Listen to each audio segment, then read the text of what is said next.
Hello, Pally. I'm Sarah Nash. Today's Thursday, February 15th, 2018, and InFocus starts right now.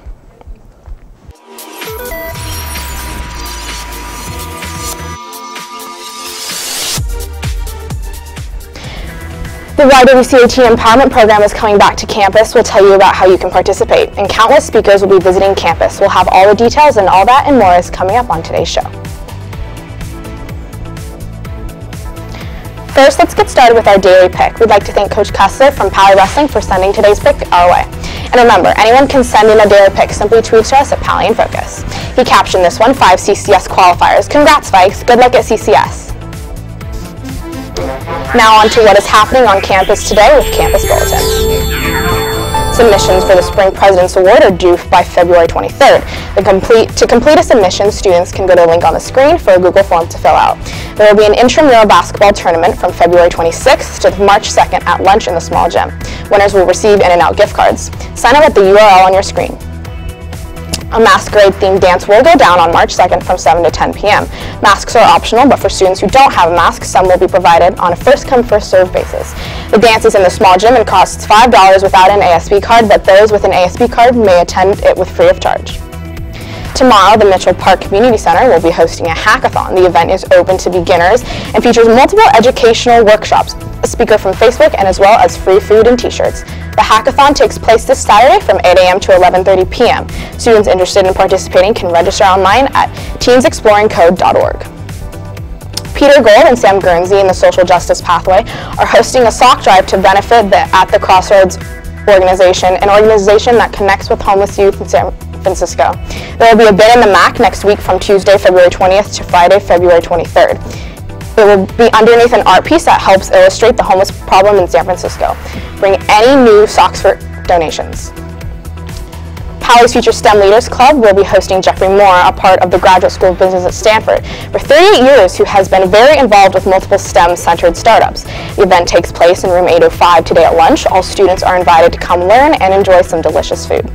Also, another speaker, Ted Coe, a policy director at a company called STEM, will be speaking to the Climate Vision Club on Friday, February 23rd in room 1706. YCS Interact is meeting today at lunch in room 215. There will be snacks and a service project where you can earn 25 minutes of community service. The final workshop for the YWCA Teen Empowerment Program is going to take place Tuesday during Flex in room 404. The final lesson is on bystander approaches and ways that you can help protect yourself or a friend from becoming victims of sexual misconduct. Students can stop by the Wellness Center to get a permission slip. Moving on now from what's going on around campus today to what's happening in the world today. Topping today's headlines. A horrific scene yesterday at Marjorie Stoneman Douglas High School in Parkland, Florida, when a gunman came into the school, shooting and killing 17 people. The suspect, who has been identified as 19-year-old Nicholas Cruz, a former student who used to go to the high school, was expelled for disciplinary reasons. Cruz was arrested by police and was taken into custody. Cruz was also reported by YouTuber Ben Benight to the FBI for a comment he left on his YouTube channel saying he was going to be a professional school shooter. The Bureau confirmed today that they knew of the report. The president spoke today about the shooting, urging children who felt lost or scared to seek help. The U.S. government has taken steps to build a brand new American embassy in Mexico City. Authorities from Mexico and the United States picked up shovels on Tuesday morning to break ground for the new embassy. The project will cost $943 billion in the Nuevo Polanco district in Mexico City. Now it's time to see what happened back in the day as we continue to celebrate Black History Month on this installment of Today in History. Well, actually, yesterday in history, in 1867, Morehouse College was founded in Georgia. The institution was founded to educate African-American men in theology and education. It was located in the Springfield Baptist Church in Augusta, Georgia, the oldest independent Black church in the United States. The institution moved from Augusta, Georgia to Atlanta in 1879. Morehouse is one of 2 historically African-American colleges in the county to produce Rhodes Scholars, and it is the alma mater of many African-American community and civil leaders, including Reverend and Dr. Martin Luther King Jr.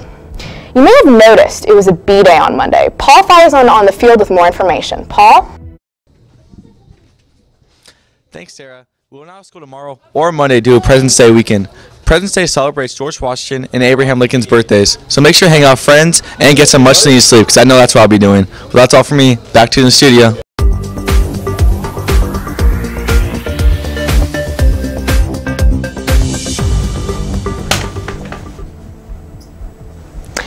Abby, you have sports for us today? I do. I'll get to the scores in a minute. But as we've reported before, the Pali Overwatch team has been bringing a whole new kind of sports to Pali. The Pali esports team is now expanding by hosting multiple games for students to compete in. Right now, the team is looking for a player to fill the jungler role in their League of Legends of Team. If you have experience with the game, and specifically this role, contact the team for a tryout for the position. Now let's turn the page from esports to our favorite spring sports. It was a mixed bag on the pitch yesterday for Pali Soccer. All our Pali Soccer teams took on Mountain View yesterday. Boys varsity soccer scored a clean sheet win by outsing Mountain View 2-0. JV wasn't as lucky and were on the wrong end of a clean sheet, losing 0-5. Girls varsity soccer had some bad luck as well and lost 1-5. Now we move from the field to the court as boys varsity basketball pulled off a W. The boys took down Mountain View 64-37 in an impressive win. Today, we do not have any games, but tomorrow our schedule is jam-packed.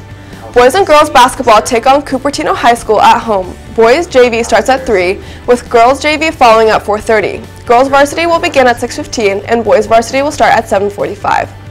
Boys soccer takes on Fremont tomorrow at home, and girls take on Saratoga at Saratoga. Boys JV and varsity both start at 3:30, and girls starts at 5, and girls varsity starts at 7. Boys varsity baseball have their first game this Saturday as they head down to Valley Christians High School and take them on at 12 p.m. Back to you, Sarah. Thanks for that, Abby. We're all really excited to leave school this afternoon and enjoy a relaxing 4-day break. Of course, most of us know that the holiday is due to President's Day, which was the merger of Lincoln and Washington's birthdays. However, how much do Pali students actually know about U.S. presidents and the holiday that celebrates them? That's the focus of today's pop quiz. Students may be psyched about the upcoming 4-day weekend, but what else do they know about President's Day? Which president has a birthday on President's Day? Abraham Lincoln. Hard question. I'm gonna say George Washington, yeah. Washington. Yes. Abraham Lincoln. Jefferson. Abraham Lincoln. Never mind. Is President's Day a national holiday? Yeah. I guess, yeah. No. Yes. Name one state that does not celebrate President's Day. Oregon. Hawaii. Puerto Rico count as a state? I don't think so. Okay. Alaska. Kentucky. Yes. I'm gonna guess Rhode Island. No. Sure. Hawaii. Oh no. Texas. We're going with Texas. I don't know. California. Students may be psyched. Now it's time to find out who our birthday boys and girls are for today. InFocus wishes a very happy birthday to Philip Erickson, Brian Kagiri, John Merrick, Graham Peeps, Gigi Tierney, James Nielsen, Nicholas Rota, and InFocus's very own Anushka Sharma. Now it's time to get another piece of the puzzle as we see if we can figure out who this week's Guess Who staff member is. Today's clue is that this person played baseball, basketball, and golf in high school.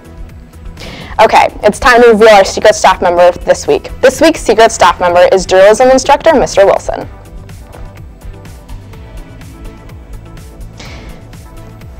Committing fouls on the basketball court, running marathons, bad metal bands, and beating cancer are all part of Mr. Wilson's life. Noor Navaid sits down with Mr. Wilson to learn more.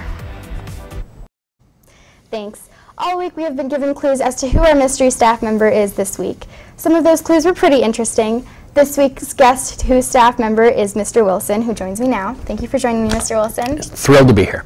Thank you. So the first fact is that as a teenager you played drums in several, you said terrible heavy metal bands, but how were they? Like, how did you get into heavy metal, first of all? Well, you know, I was a teenager during the late 80s and had an amazing mullet.